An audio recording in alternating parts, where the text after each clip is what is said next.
ThrutherGirls Sonia, and the chat room is open. That's truthergirls.chatango.com, truthergirls.chatango.com, and thanks everybody for joining me there. So my guest for the next hour is Michael Cross. He's an instructor of psychology and international finance in a college preparation school in Stockholm, Sweden, and he's the author of Freedom from Conscience, Melanie's Journey, which is a novel in which he explores how a psychopath sees the world. And even though the main character eventually becomes a serial murderer, the reader will find they feel a bond with her and even a sense of love, knowing full well she's psychopathic. So today we'll be discussing issues of psychopathic personality traits and how they can actually be assets to those who are clawing their way up the corporate or political ladder because they involve possessing certain predatory traits, and how also the public seems to fall in love with these kinds of personalities and wanting to see them in entertainment, voting for them in elections, and showering adorations on the CEOs of corporations. So welcome to the show, Michael. Well, welcome, and thank you for having me on. Well, no problem. Thank you for joining me. I'm happy to have you back. I think this is a very interesting subject. I've been researching a lot about mental health lately, and I just wondering, what makes some people tick. Some of it can be explained by some kind of toxicities or allergies or bad diets, but then there are some people. Yeah, you're laughing because this is different, though, right? Some people are just different. Well, yeah. I mean, we got to first of all, I want to point out that since we talked last, the sequel to the novel came out, which is Freedom from Conscience, Melanie's Awakening. So it just takes up where the first one left off. Okay. And second, I want to make clear to the listening audience that, first of all, if you look at the Bible of the psychological world, the DSM, there is no such thing as a definition of normal. So everything, all personality traits are on a spectrum. And psychopathy just falls into this one area in which there's certain characteristics that make a person with this mindset unique. And a couple of those are, I lost train of thought there. The cat was walking. You were saying how there's no definition of normal, and that there's like a spectrum of variation in behavior, and some people fall more into this category of it, which you call psychopathic, which I don't know if it's really like a medical term, but it's like people who just don't have a conscience. I don't know if that's a medical disorder, or maybe it's just more like a personality trait. Maybe their brains are just wired differently. Well, yeah, the brains are wired differently, and it's a personality disorder. And there are certain characteristics that fall into this, such as a lack of empathy, a lack of feeling guilt, a sense of a grandiose sense of self. So a person that has a destiny, they often have this. There's a sense of really being somewhat the center of the universe. And on top of that, I mean, there's a lot of personality disorders that have that particular trait. But on top of that, the psychopath is not a loner. A psychopath is someone who actually likes adoration and likes to put themselves in dangerous situations. So therefore, it makes such jobs as entertainment and politics and the high-stakes games involved in the corporate world, all of these are magnets to these people because they offer the stimulation, but at the same time, those other traits, as well as some others, make it to where they are almost predisposed to success. Because, like you mentioned, the predatory aspect of the personality is such that in our world, our predatory capitalist world, as it's often referred to, they have an advantage in this jungle because they have this somewhat, well, I guess the best analogy would be it would be like releasing a lion in a farm, that just has domesticated animals in it. I hate to use that analogy because it makes it sound like the 99% of the population is domesticated animals, but it's appropriate in this case because the psychopath is the one who is going to claw their way around, and they're going to do what it takes to achieve whatever goals they set.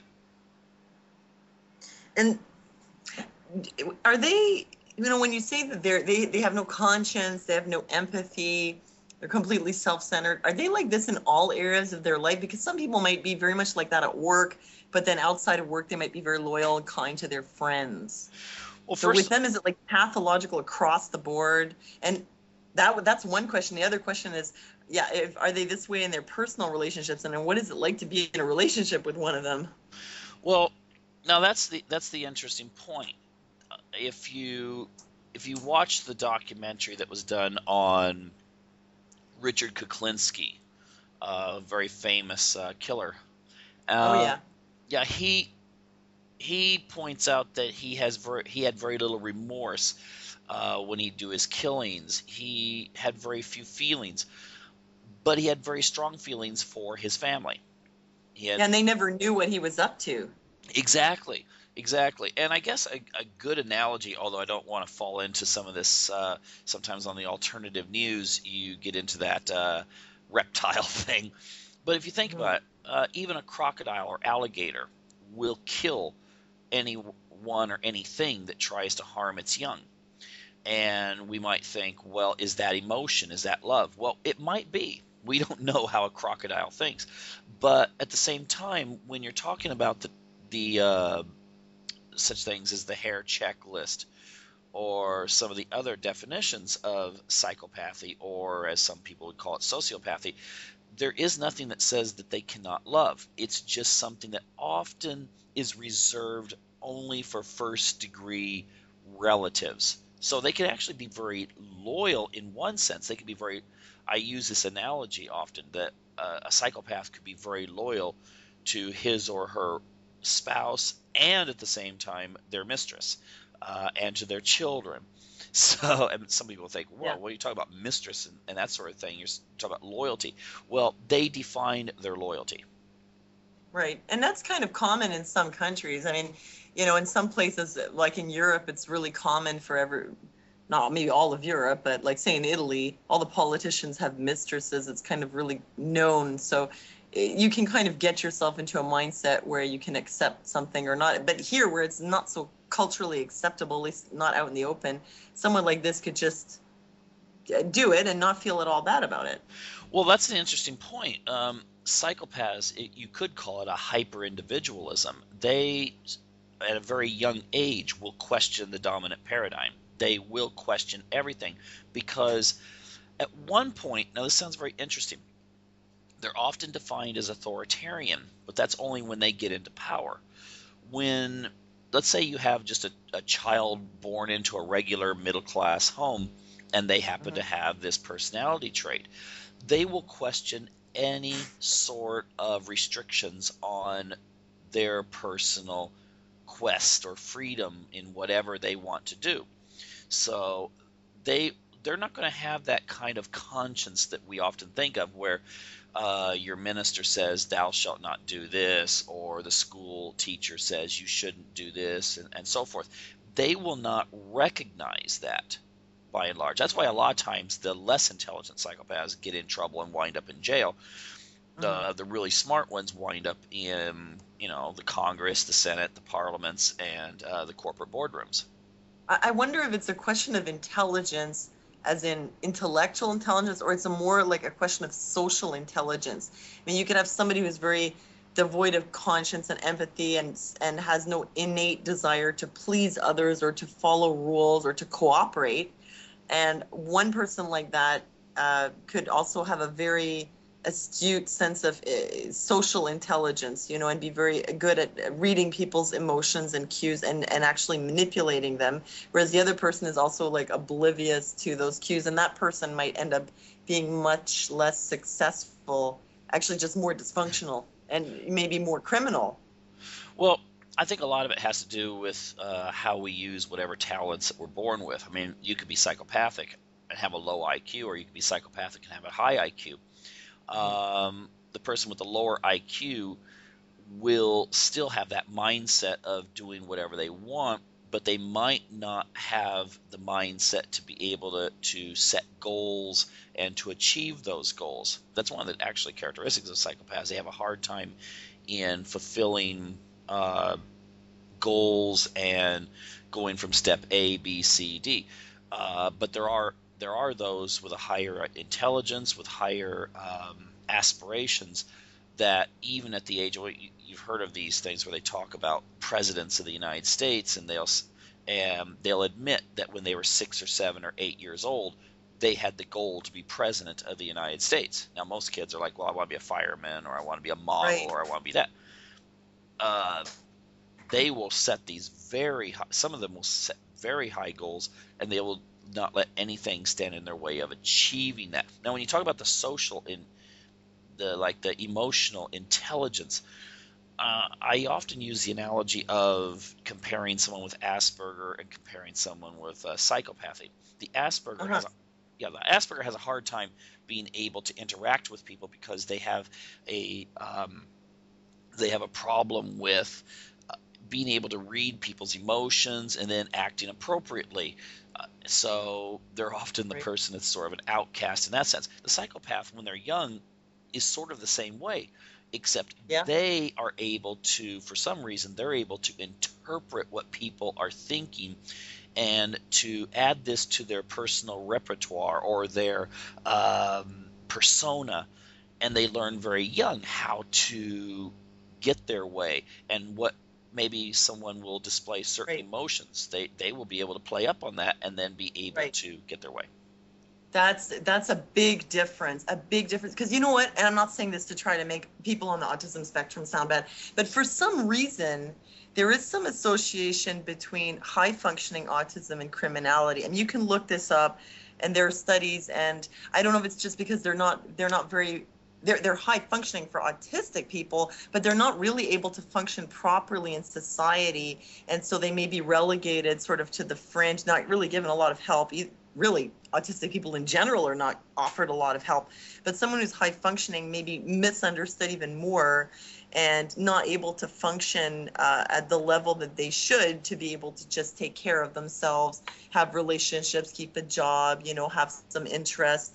And, they may be kind of pushed to the outskirts and end up resorting to certain things like maybe theft or get involved in criminality accidentally. Like I knew someone who, I wouldn't exactly call him high functioning, but he was, I guess, for an autistic person, he could speak, but he was a bit like Rain Man, he had the whole map of the US memorized, but he couldn't really take good care of himself, like in the shower.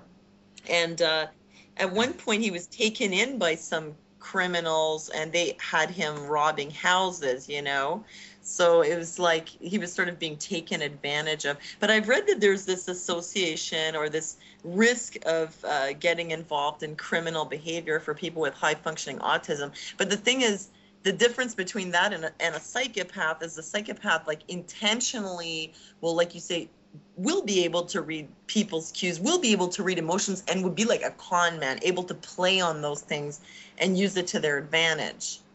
Yeah. And another very distinct point is often you will see that the high functioning autistic person is often seen as the loner because they have a hard time with interacting with people. Therefore, they will shun contact with people. They will often like jobs that will take them out of the public arena, and that could explain also why they might have to turn to crime, because many of our jobs today really do require a good personality. In fact, it's interesting that, I mean, with all of the outsourcing of jobs and basically many of the good jobs that we think of back like in the 1970s that people could get, those jobs don't exist anymore. So often it's not so much the the college degree you have or the training. It is how you're able to employ it. And face it, it's not just who you know versus what you know. It's also how you can present yourself in the public eye. So a person may be very intelligent and know everything there is to know about, I don't know, they wind up selling electronics. They may know everything there is to know about electronics, but if they have high functioning autism, they may have a hard time manipulating the customer. So yeah, and they may have a hard time getting through the job interview because they're kind of awkward and they make people uncomfortable, and even people who are very borderline, on the spectrum, it just puts people like ill at ease, and you can't really put your finger on it. But I could see how, they could have difficulty, unless they're highly skilled in something, could have difficulty, getting or holding a job. Whereas somebody who's psychopathic might be very, very charming in the interview and then just kind of screw you over as soon as he gets a chance, which is very different. Mm-hmm. Yeah, exactly.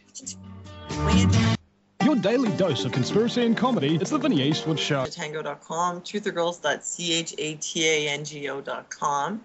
And I'm talking to Michael Cross, author of Freedom from Conscience, Melanie's Journey, and Freedom from Conscience, Melanie's Awakening. So welcome back to the show, Michael. Oh, thank you. Well, just fire away. Well, thank you. I just want to let you know, I really appreciate you discussing that last topic, just because I've been researching autism and a lot of psychiatric and neuropsychiatric disorders lately, and there's some overlap in some traits, but with various conditions, or as you could say. And sometimes the person who has one is misunderstood as being of the other type. You know what I mean? Mm-hmm. Yeah, and so let's see, about psychopaths. What do you think is the reason that they're this way most of the time?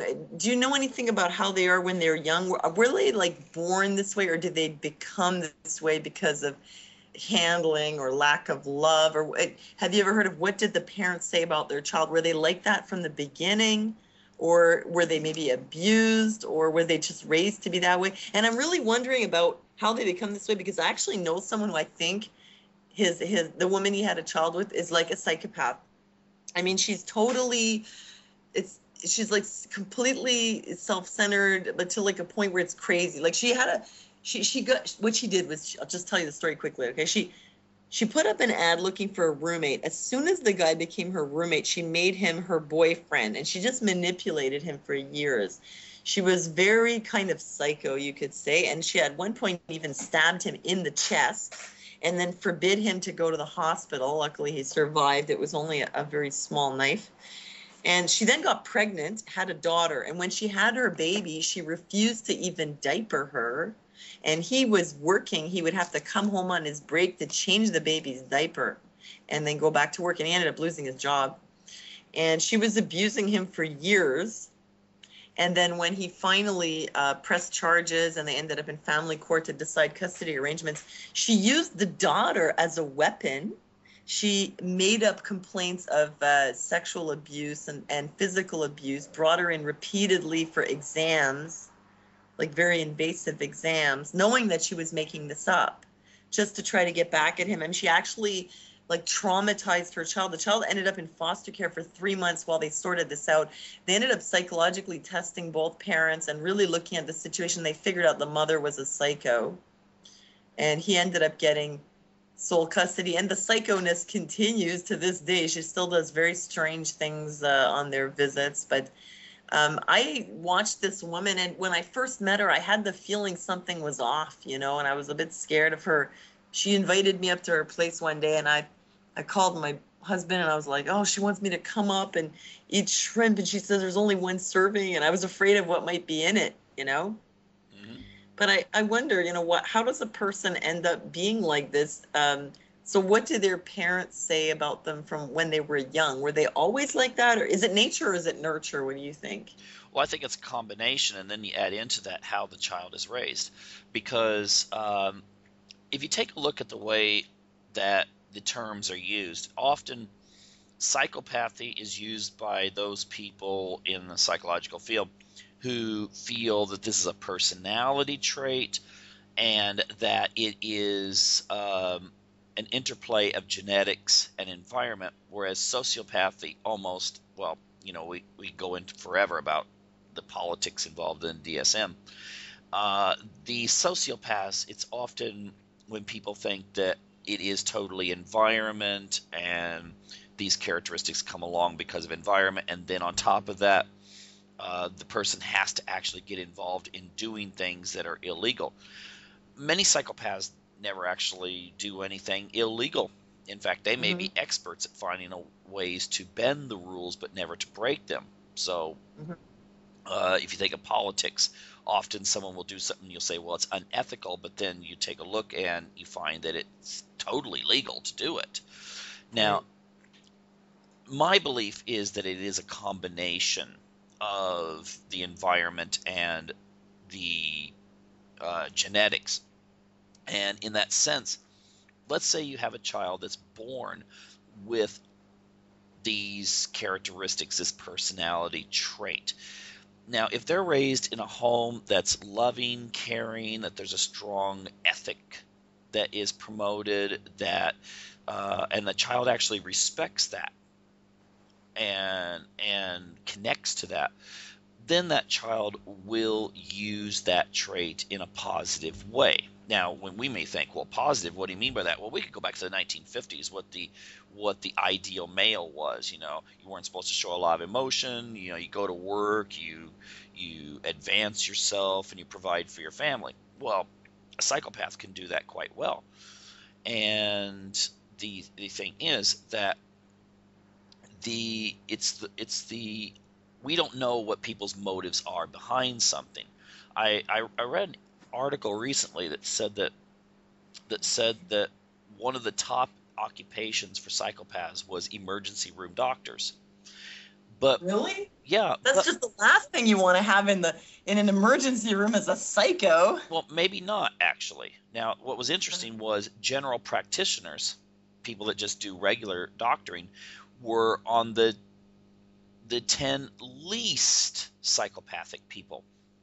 And there was an article recently on Live Science that said that they've done research on people with high levels of psychopathic personality traits, and these people often overlap with what we consider heroic deeds.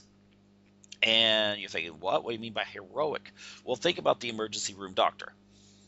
You come in, and if they're thinking, well, I want to make sure that no one dies on my shift, and you come in with your hand chopped off, they may be thinking, okay, well, this person needs their hand sewed back on, and let's see if I can show up Dr. So-and-so who doesn't seem to do this surgery so well, and they do it.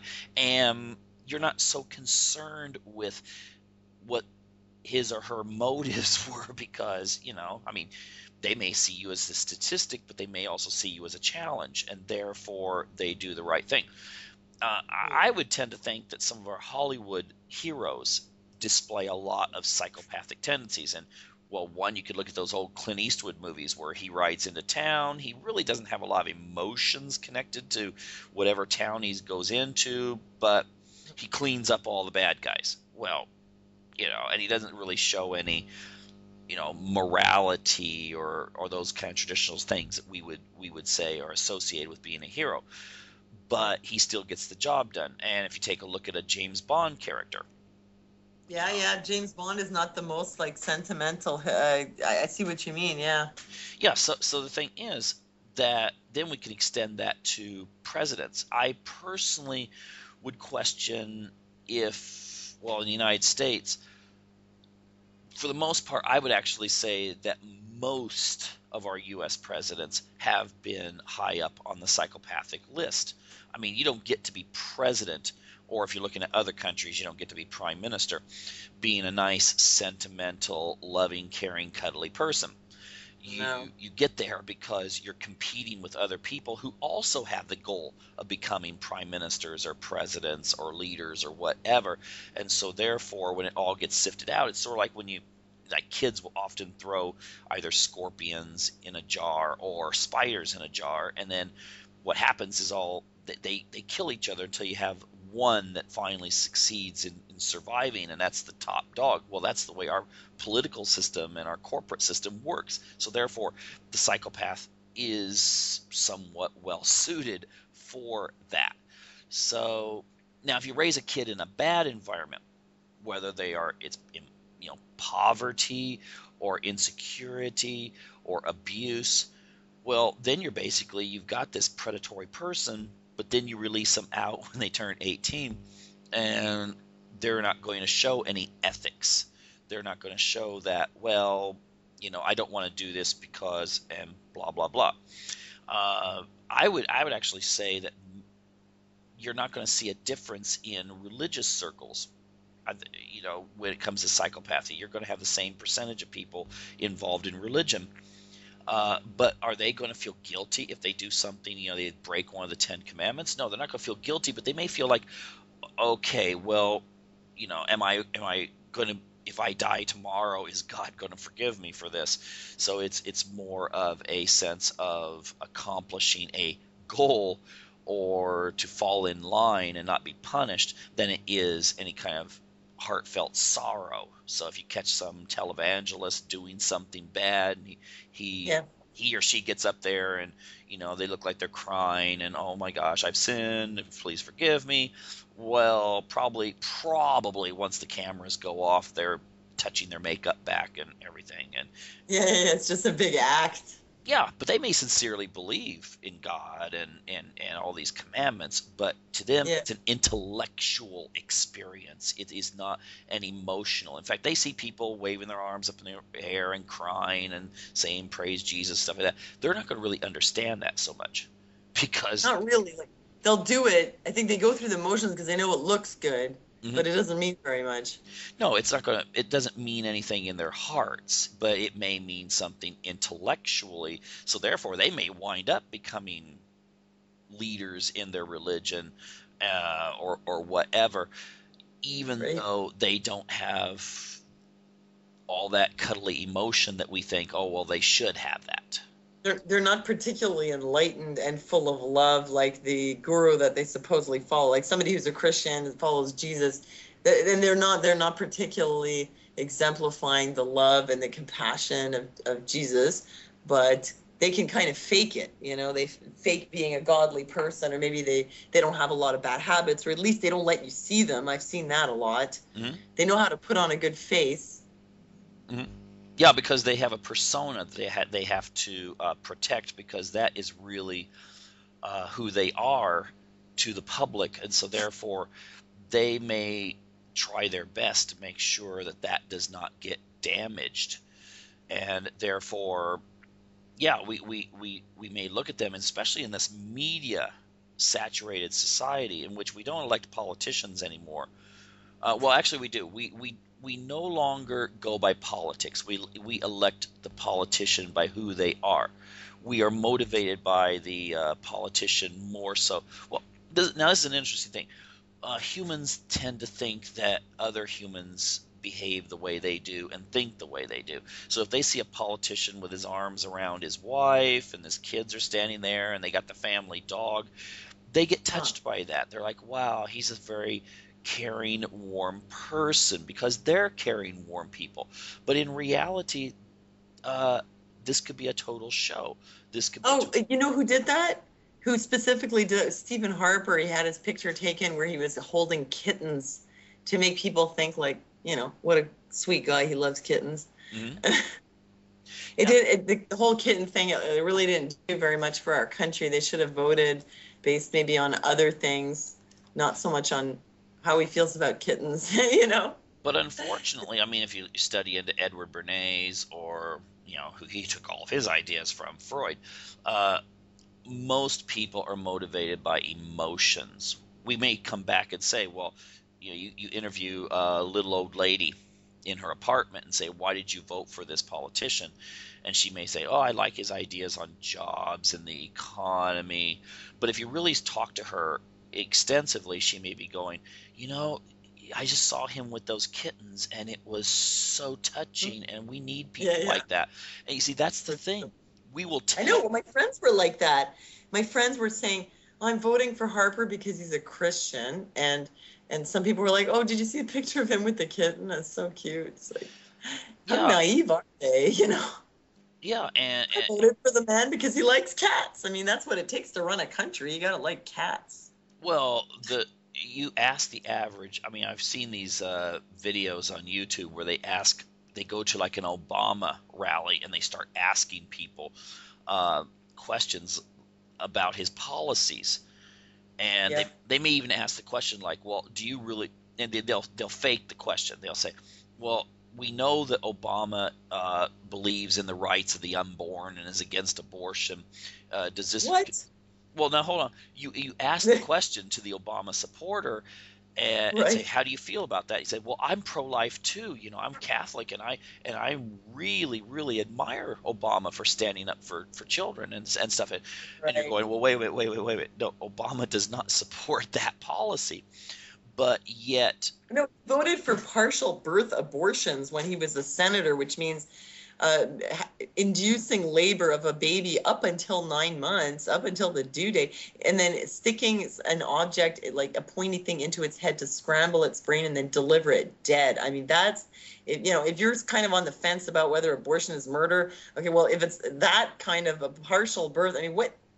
It's like it's only the head that's inside, and he actually voted for that to be okay. But the thing is, in our like I said, our voting for the politician personally, this kind of thing gets away. I mean, people don't understand this, but they will vote according to what they think this person must believe because they're good people, quote unquote. They would. And we're going into a break, but stay tuned. We'll be right back. Open.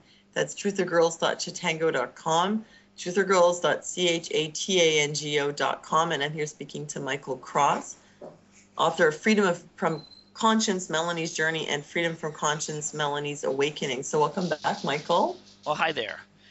And, hi.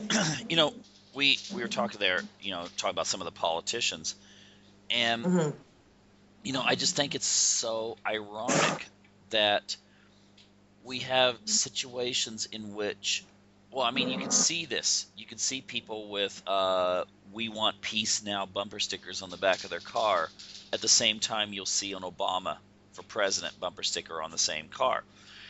And if you talk to people, the general person, about where Obama stands on issues when it comes to using drones and military intervention and things like this, an Obama supporter will generally say, well, no, he doesn't support those kinds of things. He wants to bring peace, but he was left with this from George Bush. Well, George Bush did not leave him Libya. George Bush did not leave him Syria. George Bush did not leave him a lot of these other situations. But yet these people will project what their desire is. They want this messianic person who believes in this peace, love, and flowers. Right. Even though this person may not. And I'll guarantee, I remember that interview. You can still find it. It gets taken down a lot on YouTube, but there's a segment that they're informing Hillary Clinton of Gaddafi's death. And she's just, she's practically orgasmic, on camera. And, I'm sure she was.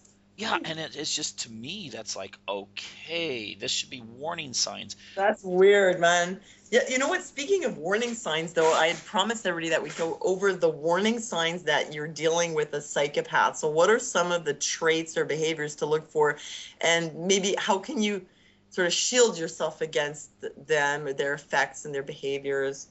What's a good way to deal with a psychopath? And how can you spot them? What's a good way to deal with them? Let's say. Well, on a personal level, I think some of the warning signs, per se, could be a long history of failed relationships, that have to do with, if you know the people that the relationships have failed with, and this person's saying, well, yeah, but he or she did this to me and this to me and this to me and this to me, but yet that's not true. That's a danger sign. Other danger signs can be a person who tends to build themselves up when you know that their accomplishments were not that great. So no matter what the situation is, they were the best. And anytime, yeah, I know what you mean. There was kind of bragging and like name dropping or saying what they did and how. I've met people like that. Oh yeah. It's like they always have to impress everybody. It's like a pathological need to impress. One thing I think, now this sounds controversial, but I think that the typical psychopath is going to be someone who's going to look good.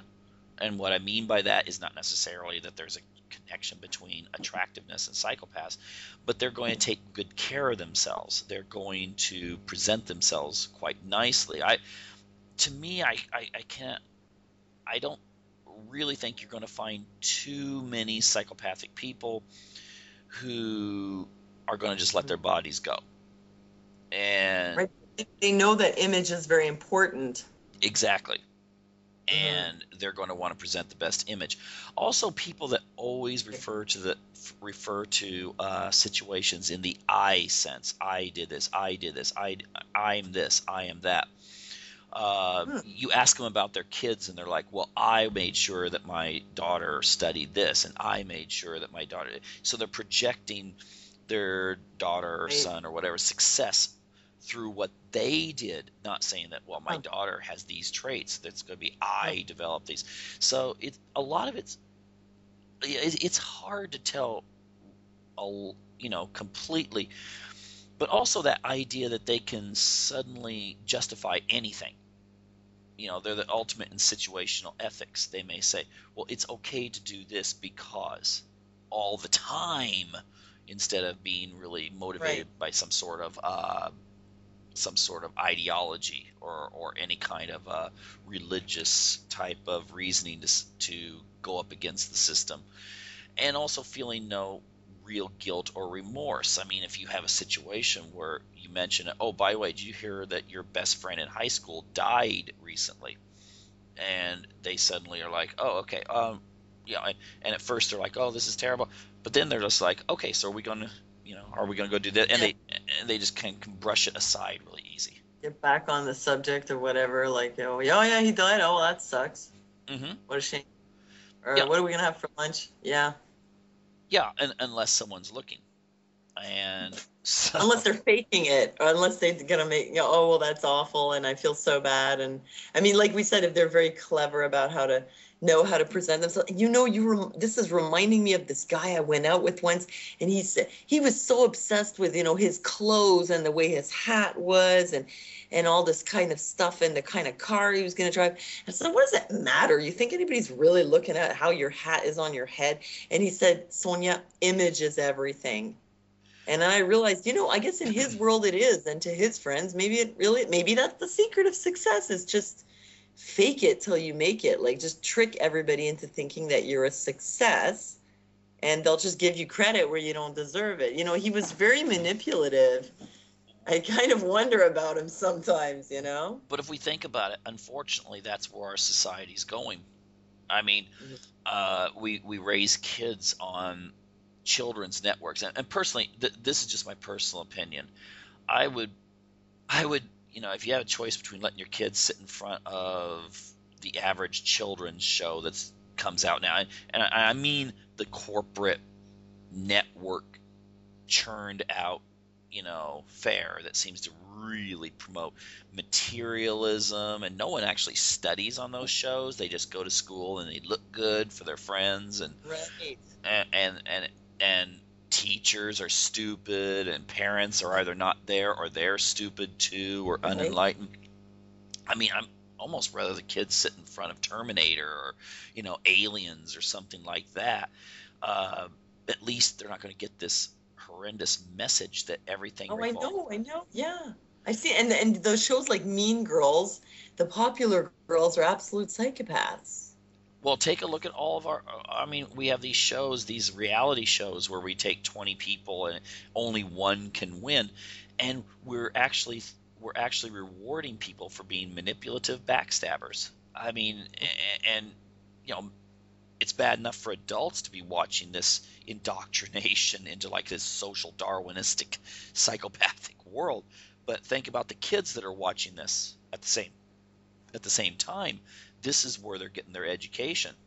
I mean, uh, Yeah, it's it's true. It's very brainwashing. It's like teaching them not to care and teaching them to think that you have to be this way and like step on other people to be popular and manipulate and be mean and be I mean, very materialistic. but the weird irony to that is, some people call that secondary psychopathy, where you just learn to be psychopathic. Believe me, you go out into the real world and you go up against a real psychopath, they're going to tear you apart. I mean, you might as well dress you let the lion go amongst the sheep, and you might as well dress a sheep up in a lion's costume, and then the Right, lion's going to look, spot you right off and tear you apart.